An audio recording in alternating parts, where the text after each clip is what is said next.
Assalamualaikum warahmatullahi wabarakatuh. Perkenalkan nama saya Ida Fabrianti dengan NIM C1C024151.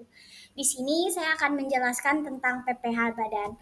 Apa itu pajak penghasilan badan? Pajak penghasilan badan adalah pajak yang dikenakan terhadap penghasilan yang diterima atau diperoleh wajib pajak badan selama 1 tahun pajak.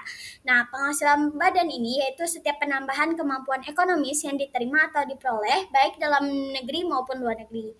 Nah, hal ini sebagaimana diatur dalam Undang-Undang Nomor 7 Tahun 1983 sampai dengan Undang-Undang Nomor 36 Tahun 2008 tentang pajak penghasilan atau PPh. Nah, subjek pajak PPh badan ini terbagi dua, yaitu subjek pajak dalam negeri dan subjek pajak luar negeri. Subjek pajak dalam negeri adalah badan yang didirikan atau bertempat kedudukan di Indonesia, kecuali unit-unit tertentu dari badan pemerintah yang memenuhi kriteria. Misalnya nih, pembentukan berdasarkan perundang-undangan, pembiayaan dari APBN, APBD, pembukuan di perisa fungsional negara. Selanjutnya, subjek pajak luar negeri adalah badan yang tidak didirikan dan tidak bertempat kedudukan di Indonesia, yang menjalankan usaha atau melakukan kegiatan melalui badan usaha tetap di Indonesia. Badan usaha tetap yaitu menurut UU KUP nomor 28 tahun 2007 yaitu bentuk usaha yang dipergunakan oleh badan yang tidak didirikan dan tidak bertempat kedudukan di Indonesia untuk menjalankan usaha atau melakukan kegiatan di Indonesia. Bentuk usaha tetap dapat berupa tempat kedudukan manajemen, cabang perusahaan, pabrik, gudang, proyek konstruksi, perikanan, pertanian, peternakan, dan lain-lain. Selanjutnya kita akan membahas tentang objek PPh Badan.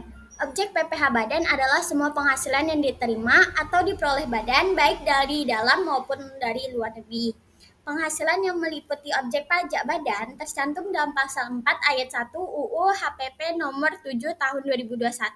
Meliputi pergantian atau imbalan berkenaan dengan pekerjaan atau jasa, contohnya gaji, honorarium, tunjangan. Terus ada hadiah dari undian pekerjaan atau kegiatan dan penghargaan, laba usaha, keuntungan karena penjualan, penerimaan kembali pembayaran pajak yang telah dibebankan, bunga, dividen, royalti, sewa dan penghasilan lain, terus penerimaan atau perolehan pembayaran berkala, keuntungan karena pembebasan hutang, keuntungan selisih kurs mata uang asing, selisih lebih karena penilaian kembali aktiva, premi asuransi, iuran yang diterima atau diperoleh perkumpulan dari anggotanya yang terdiri dari WP, tambahan kekayaan neto, terus ada penghasilan dari usaha berbasis syariah dan imbalan bunga sesuai UU KUP.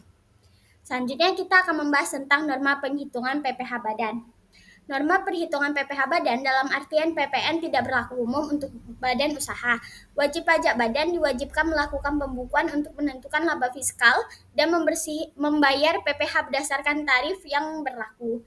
Secara umum, perhitungan PPh Badan didasari oleh pembukuan WP Badan wajib menyelenggarakan pembukuan yang mencakup harta, kewajiban, modal, penghasilan, dan biaya, serta pembelian dan penjualan, sehingga dapat dihitung besarnya pajak yang terutang. Terus ada tarif PPh Badan. Terus juga ada penghasilan kena pajak, yaitu dihitung dari penghasilan bruto dikurangi dengan biaya-biaya yang diperbolehkan atau oleh peraturan perpajakan. Selanjutnya kita akan membahas tarif PPh Badan. Sebelumnya tarif umum pajak penghasilan badan sebesar 28% dari penghasilan kena pajak, yang kemudian diturunkan menjadi 25% mulai 2010 sesuai pasal 17 ayat 2A UU PPh nomor 38 2008. Kemudian melalui UU nomor 2 tahun 2020 pasal 5 ayat 1, tarif PPh Badan diturunkan menjadi 22% yang berlaku mulai tahun pajak 2020 dan 2021.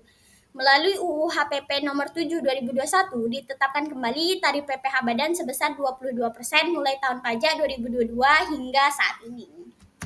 Nah, di sini ada contoh perhitungan pajak penghasilan badan.